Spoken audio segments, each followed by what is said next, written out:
Okay, everybody, I'm Tim Woods with the Thunderbirds, host of the Waste Management Phoenix Open. I am joined by Jamie Heckerman. She is the CEO of Special Olympics of Arizona. And the Thunderbirds and Special Olympics of Arizona, man, we have a long-standing relationship. I'll turn it over to Jamie, and you can introduce yourself and kind of just tell us where you are, snapshot in time with the organization. Thank you so much, Tim, for everything. And my name is Jamie Heckerman. I'm president and CEO of Special Olympics Arizona.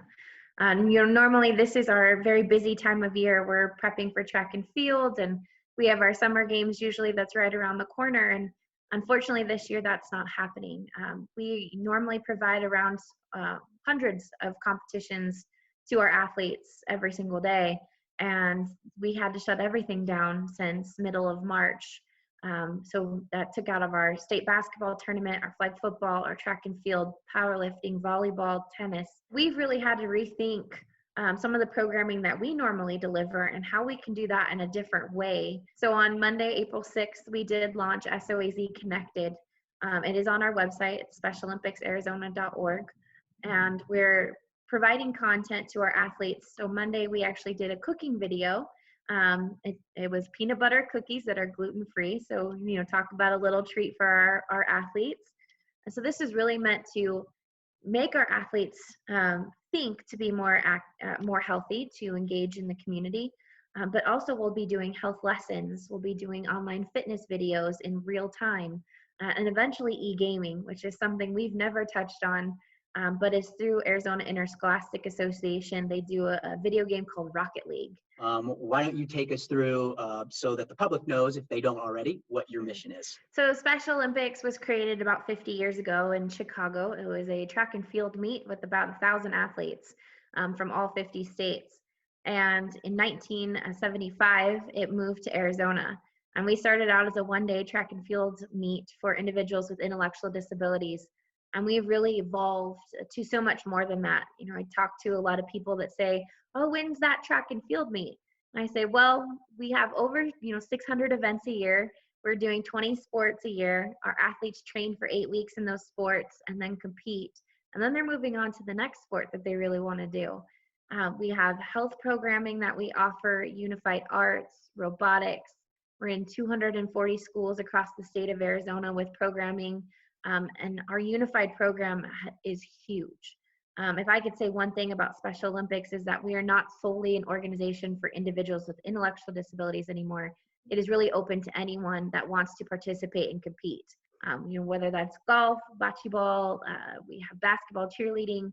It's a lot of fun, and we really try and serve our athletes holistically so that they're getting the best out of what we can offer them.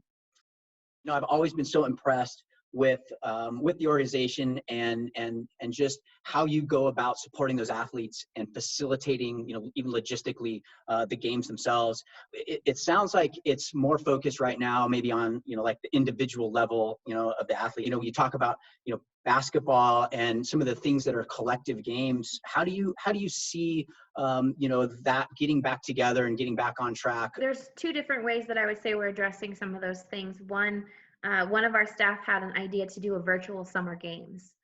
So the same day that we will be doing summer games, we're actually going to be hosting an online opening ceremonies where people can get engaged. And then there's a program called House Party.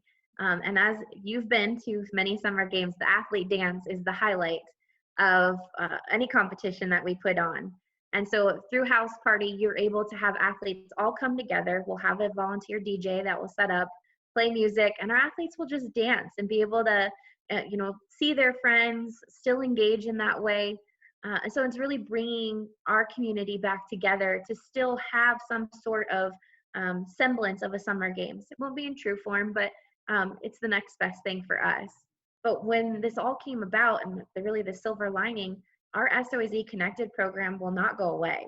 This will be an ongoing strategy that we will use now during the summer for our athletes to still engage with each other, not through just the fitness and health aspect of it, but also to continue e-gaming, continue with competitions.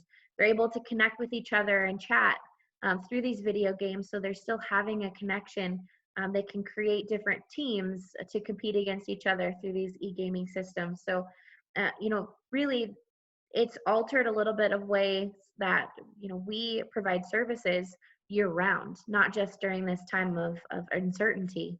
How can the general public, come to the table and enhance, support, your efforts and make a difference for the organization and for the athletes? We have realized that through this, there's a lot of people out there with time, talent, treasures, or gifts that aren't utilized. If somebody has a talent in art, or if somebody has a talent to do a fitness video, if somebody has, I believe we have karate coming up here very soon as an online video to share with our athletes. But right now it's really about getting those people that have something that they want to share with the world that would engage our athletes and allow them to have fun. One of the athletes, when we canceled competition, said, "You can't take this away. If you do, I lose everything." And that hit Wow. home to me. How are you addressing the needs there in terms of, emotionally, intellectually, spiritually, maybe, and making sure that your athletes know that you as an organization and we as the public, continue to support them? So we are looking at it a holistic view as well. Not only is it, arts competitions and, if music, if people want to share some kind of music lesson, or health fit, we're also going to be doing meditation days where a clinical professional has created these videos or soundtracks for our athletes to go on and listen to and just kind of center and zone themselves, thinking about it as a holistic person instead of just the physical aspects of out there being healthy. So we find that to be very, very important. Any idea that people have and want to contribute, we are very open to, because we truly believe that we need to serve every aspect of an athlete.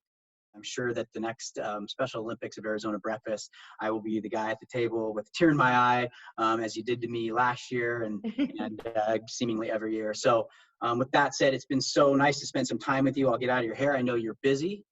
With that, thank you, thank you, thank you. No, thank you, Tim. And we appreciate everything that Thunderbirds are doing to support the community, not just Special Olympics Arizona. So thank you.